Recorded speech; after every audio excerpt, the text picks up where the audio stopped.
So once egg count తగ్గిపోతే మనం ఇంకేం చేయడానికి ఉండదు. Yes, it's a permanent damage. Okay, germ cells అనేవి డిస్ట్రాయ్ అయిపోవడం ద్వారా వాళ్ళకి oocytes అనేవి కంప్లీట్లీ జీరో అయిపోతే అన్ని సైజ్ తగ్గిపోతుంది. అంటే ovary will shrink, uterus will shrink, everything will shrink. But in spite of that వీళ్ళు ప్రెగ్నెన్సీ కావాలి అనుకుంటే మాత్రం we can offer an infertility treatment. అది ఓన్లీ టెస్ట్ ట్యూబ్ బేబీ రూపంలోనే చేయగలం అనమాట. ఈ టెస్ట్ ట్యూబ్ బేబీ రూపంలో ఈ పర్టికులర్ పేషెంట్కి, ఓవేరియన్ ఫెయిల్యూర్ అయిన పేషెంట్కి డోనార్ oocytesని వాళ్ళకి ట్రీట్మెంట్గా ప్రొవైడ్ చేయడం అనేది జరుగుతుంది.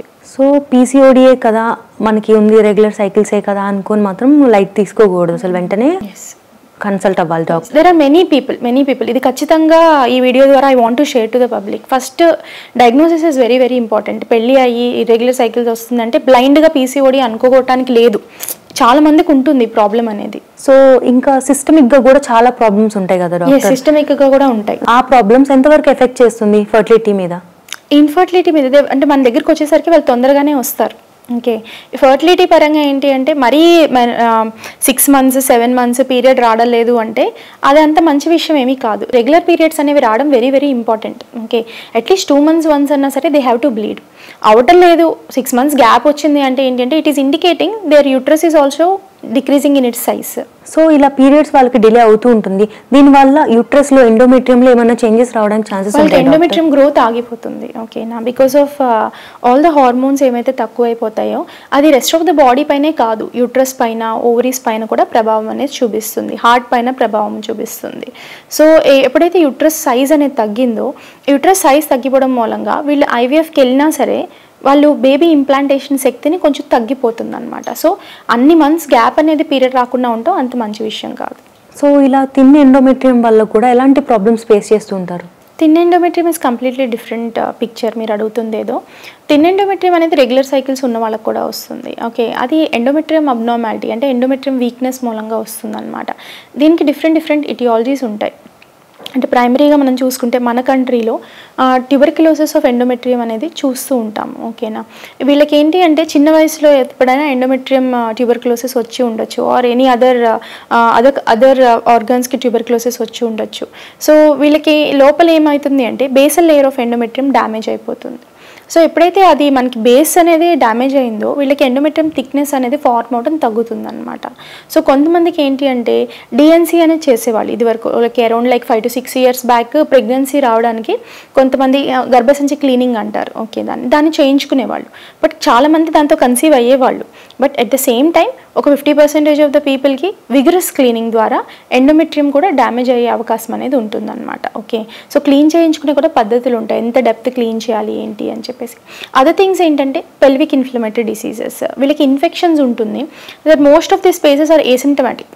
అంటే ఈ పెల్విక్ ఇన్ఫ్లమేటరీ డిసీజ్ ఉన్న పేషెంట్ మేడం మాకు ఇది ప్రాబ్లం ఉంది అని రాలేరు, ఎందుకంటే వాళ్ళకి ప్రాబ్లం ఉన్నట్టు వాళ్ళకే తెలియదు. నిజంగానే వాళ్ళలో ప్రాబ్లం ఐడెంటిఫై అయితే it is a severe infection. Okay, milder ఇన్ఫెక్షన్స్కి పేషెంట్కి సిమ్టమ్స్ ఏమీ ఉండవు, పెయిన్ కానీ డిశ్చార్జ్ కానీ ఏమీ కంప్లైంట్ చేయరు. బట్ ఆ ఎసిమ్టమాటిక్ ఇన్ఫెక్షన్ మూలంగా ఏమవుతుంది అంటే they will have damage uterus, endometrium and fallopian tubes అంటారు. ఈ ట్యూబల్ డ్యామేజ్ కూడా జరుగుతుంది అనమాట.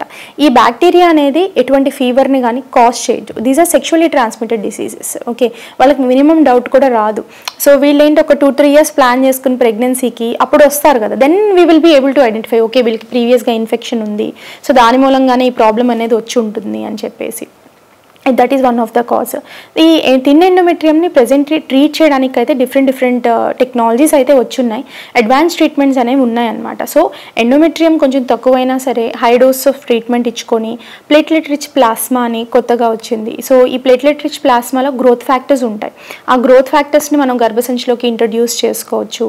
So there are different injections ఉంటాయి అన్నమాట which increases the endometrial thickness. So maximum వీలైనంత వరకు ఈ ట్రీట్మెంట్ నుంచి సో ఎండోమెట్రియం బాగుంది అన్నప్పుడు ఎంబ్రియో ట్రాన్స్ఫర్ చేసుకోవడం అనేది జరుగుతుంది. సో కొంతమంది విమెన్కి అయితే మల్టిపుల్ అబార్షన్స్ జరుగుతూ ఉంటాయి కదా డాక్టర్, సో వాటికి ఎలాంటి ట్రీట్మెంట్స్ ఉంటాయి?